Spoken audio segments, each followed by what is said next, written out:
May mga gusto lang po akong i-clarify doon sa mga interviews at mga sagot ng nanay ko po sa mga interviews niya po. Unang-una po yung 70K na incentives po na sinasabi niya from World Championships 2021 po. Unang-una po 2022 po yun.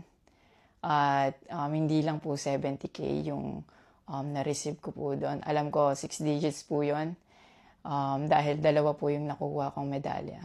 After nun, mga bandang December, umuwi ako sa Pilipinas. Nakikita kami ng mama ko. At hindi niya sa akin sinasabi na na-receive niya na pala yung incentives ko from World Championships. Hindi ko pa po malalaman na na-receive niya na po yung incentives ko kung hindi ko pa po hinanap. Never ko na po na-receive yung incentives ko po na yon. At never ko na rin naman po na hiningi yun sa kanila. Binigay ko na at wala na po yun sa akin. Ang sa akin lang naman, gusto ko malaman kung saan napunta yung incentives ko po na yun. Yung principle po kasi dito wala po sa liit o laki ng amount po na incentives po na ginalaw niya. Kundi po sa pagtago at paggalaw niya nang wala ko pong consent, yung pinapoint ko po sa kanya. At yung about sa red flag daw po si Chloe na sinabi ng mama ko, hinusgahan niya po agad si Chloe sa pananamit at sa pag-akto po niya. Magkaiba po ng kinalakihan.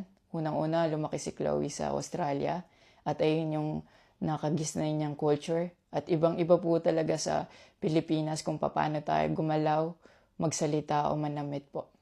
At yung about po sa yung mauubos po yung anak ko, nasabi po ng mama ko. Unang-una po si Chloe po may sarili po siyang income. Lahat po ng nakikita niyong gamit o yung pag-travel niya kung saan-saan po. Galing po yun sa pinagpaguran niya po. At bakit naman po ako mauubos? Gaya nga po ng sinabi ko, si Chloe po may sarili po siyang income. And lahat po ng bank account ko po nasa mama ko po. At may mga instances po talaga na si Chloe po yung sumasagot sa akin that time po. Bukod sa incentives po, nasa kanya din kasi yung bank account ko sa monthly allowances sa pag-gymnastics ko. And nung nakuha ko na yung bank account ko po na yun, doon ko po nalaman na inuubos niya po yung laman nun. And nasa akin po yung mga bank statement ng withdrawal po na ginagawa niya po. Sabi niya pa nagsimula daw yung hindi namin pagkakaintindihan dahil kay Chloe daw po. Opo, totoo po yun. Dahil ever since unang-una pa lang, ayaw niya na kay Chloe kahit hindi niya pa po nakikita or nakikilala in person.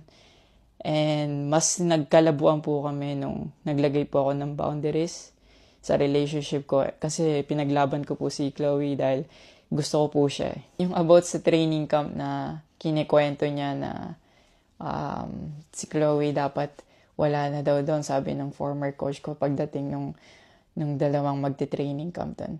Usually, kapag magte-training camp kami, palaging naka-hotel. And miscommunicated yon na doon pala sila sa akin na mag-i-stay. Hindi rin totoo na pagpunta nila doon, nung dalawang bata, dapat wala na si Chloe kasi sabay-sabay silang pumunta doon. Actually, nagulat pa yung former coach ko kasi nandun si Chloe. Minelcome naman namin sila talaga. Nag-prepare kami para sa kanila. So, hindi ko alam kung bakit ganun yung mga sinasabi niya. At yung sinasabi niya po na yung dalawang bata po dahil si Chloe andun, yung nakabalandra daw yung puwet po.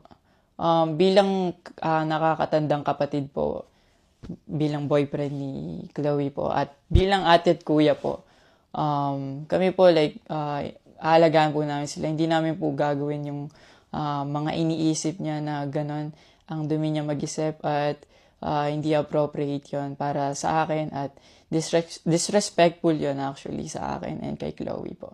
Yung sinasabi niya na so dapat wala daw pong outsider or guest po doon sa apartment ko po. Di din po yung totoo kasi wala naman pong naka-indicate or nakalagay sa contract na bawal yung guest or outsider sa loob po ng apartment po. And actually, invited po si Chloe ng former coach ko from Japan nung SEA Games pa lang po sa Vietnam. So, sinabihan kami na invite mo na lang si Chloe sa Japan and doon kayo mag-hangout. Sabi niya pa na feeling niya daw nilalayo ako ni Chloe sa kanila. Unang-una po yun, months before nun, kasi uuwi ako parang 3 days yun.